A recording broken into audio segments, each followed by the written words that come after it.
You're watching a recap of the movie Radio Flash right here on Blue Recap. Our story kicks off with a girl named Reese, locked inside a strange white room filled with dozens of old telephones. But here's the twist. Every single phone is white, except for one, pitch black. Yeah, a little suspicious, right? That black phone has a number on it. When Reese dials it, all the other phones start ringing at once, blasting out this creepy, distorted voice. Suddenly, water starts pouring out of the speakers and the whole room begins flooding. Now Reese has to think fast. She looks around in panic, then notices a toilet mounted high up near the ceiling. Crazy idea, but it might just work. She climbs up, pulls the handle, and just like that, the flood drains away, the room is saved, the puzzle solved, and Reese has beaten her first terrifying challenge. Reese takes off the headset, logs out, and heads back home. Later that night at dinner with her dad, Chris, something insane happens. The entire city gets hit with a massive power surge. Lights blow out, electronics fry. Everything goes dark. But Reese? She manages to yank the plug on her device just in time, keeping it safe. Chris, on the other hand, is kinda happy about the blackout. He thinks maybe it'll snap Reese out of her obsession with the digital world. But Reese? No way. She can't imagine life without the internet. She starts asking him about her grandfather, Frank, the eccentric old man who always rambled on about strange batteries that could keep the lights on. Chris brushes it off, saying Frank's just a crazy hermit living alone in a mountain cabin, and tells her to forget it.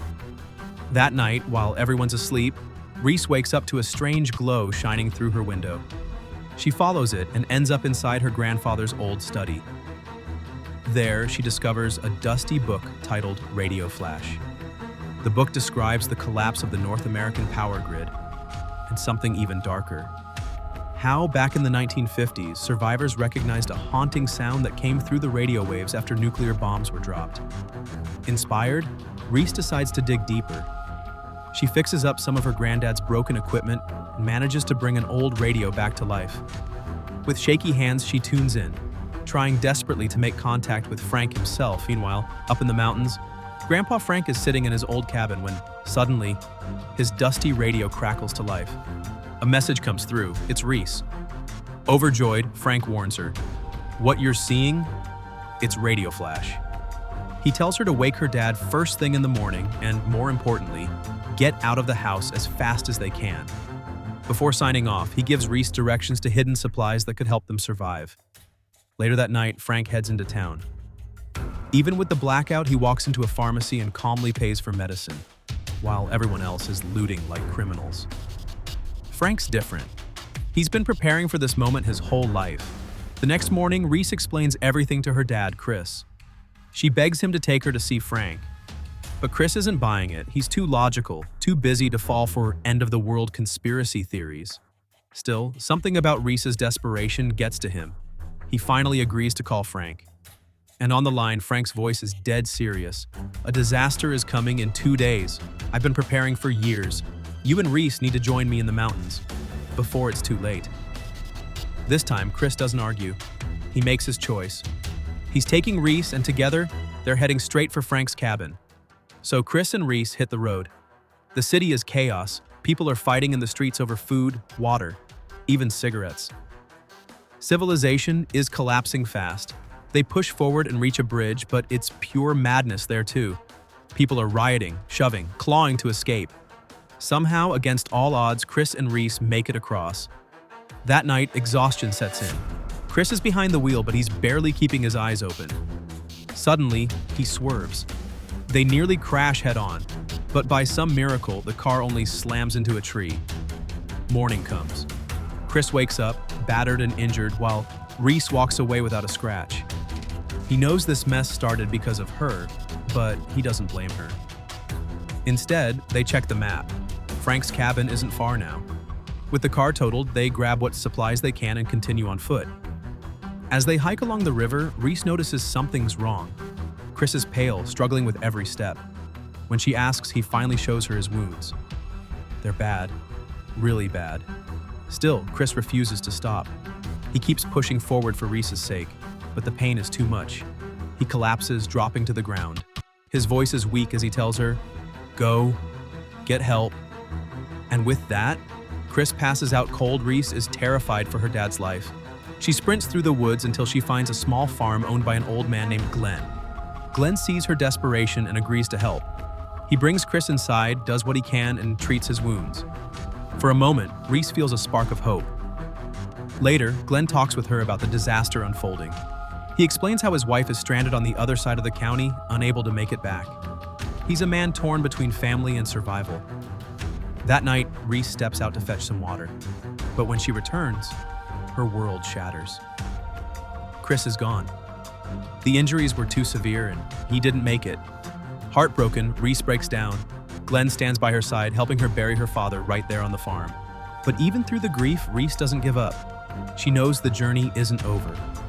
With Glenn at her side, she wipes her tears, gathers her strength, and continues the dangerous path toward her grandfather's cabin. Back in the mountains, Grandpa Frank is growing restless. Reese and Chris should have made it by now, but there's no sign of them. His worry turns into action. He grabs his gear and sets out to find them himself. On the road, Frank comes across the wreck of their crash. Like some kind of grizzled detective, he studies the scene, following the trail with sharp eyes. Eventually, his search leads him straight to Glenn's farmhouse. Inside, he notices the bloodstains. Outside, he finds a fresh grave. His heart sinks. Someone is gone. He doesn't know if it's Chris or Reese. Meanwhile, Reese and Glenn are continuing their journey on foot. The road is quiet, too quiet, until a stranger suddenly blocks their path. Glenn instantly senses danger and whispers for Reese to hide. He's right. The man is a drifter, one of the ruthless scavengers who roam the countryside stealing fuel and supplies. The stranger orders Glenn out of his trailer. Glenn steps down, trying to keep calm, but the man doesn't hesitate. One gunshot and Glenn collapses to the ground, dead. The thief takes off with the trailer, leaving Reese alone. Hidden nearby, she fights to keep silent, terrified that even the sound of her breathing might give her away. The thief drives off with Glenn's trailer, thinking he's scored big, but karma hits quick. He pulls into an old garage, trying to siphon gas. And right there, a hunter is waiting. One clean shot and the bandit drops dead. Out here, life is simple. One day you're the predator, the next day you're prey. Reese seizes the moment. While the chaos unfolds, she slips out of the trailer and bolts into the forest. But she doesn't get far. The hunter tracks her down with ease and takes her captive. When Reese wakes up, she's no longer in the woods. She's inside a strange old house, sitting at a rough wooden table. Across from her is a woman she's never met, a stern, unsettling figure named Ma. Ma introduces herself as the mother of Bill, the hunter. She sets a plate of food down in front of Reese, speaking with a voice that's equal parts calm and chilling. Around the table, she introduces the rest of her family. Silent, watchful, unnerving. With an eerie smile, Ma warns Reese about the dangers of the forest. Then she tells her she'll have to stay the night. Tomorrow, maybe. She can go find her grandfather, but Reese decides to use her brain. She waits until everyone falls asleep and tries to sneak out of the house. But Ma wakes up and tells Bill to go after her. So Bill and his son Quinn chase Reese into the woods. But Quinn refuses to catch her, so Bill beats him up and goes after her himself. Reese wakes up hanging from a tree, and there's a giant bear waiting under her. But Bill shoots it. Yep, Reese was just bait for the bear. After a while, Reese goes back to Ma, who offers her a cup of tea, and then drops a crazy proposal. She wants Reese to marry someone in the family, either Bill, the mentally challenged dad, or Quinn, the sexually weak son. And if Reese doesn't choose, she gets to spend the day locked in the basement. At night, while Reese is locked in the basement, Quinn sneaks in and gives her an apple, and even hands her back her bag to help her out. Reese tries to contact her grandpa on the radio, but no luck. So she opens up her tablet. Only 3% battery left. And what does she do? She spends it scrolling through old photos of Chris. Classic move. Once the tablet dies, she tries to free herself, but the lock won't budge. When she sees Quinn again, she begs him to get the key. But he's terrified, because Ma and Bill are absolute psychos. So the two of them think of another plan. Quinn climbs down through the basement ceiling with a rope, and together they manage to sneak out. Next morning, Bill finds out Reese ran off with his son, And of course, the guy grabs his trusty axe and goes full slasher mode, charging after them to kill them both. At this point, Reese and Quinn are sitting under a mulberry tree trying to catch their breath. Quinn wants to go back home. He knows his dad won't stop hunting them, but Reese insists on reaching her grandpa. Before they can argue any further, Bill shows up and charges at them. The two take off running, dodging obstacles in the forest. In the chaos, Reese drops her bag. Bill catches up again and starts firing shots, forcing them to hide behind a massive tree. Somehow they slip away and dive into a shallow pond, holding their breath under the water, hoping Bill will pass by. But let's be real, these two aren't Olympic swimmers. They can't stay under long. They surface and Bill spots them right away. The chase continues. That's when Quinn finally snaps. He attacks his father head-on, buying Reese precious seconds. Bill's gun drops, Reese grabs it, and just as she's about to pull the trigger, boom! A shot rings out. Grandpa Frank has arrived, and he's the one who takes Bill down for good. Afterward, Reese and Quinn move into Frank's cabin. Life shifts gears. They start learning survival skills, rationing supplies, preparing for whatever disaster might come. Frank even finds Reese's lost bag and fixes her gadgets. But Reese doesn't care about virtual reality anymore. She's focused on reality. Time passes. We see Quinn, cleaned up and finally looking like a decent human being, holding Reese's tablet. On the screen, a message pops up. The world has gone back to normal.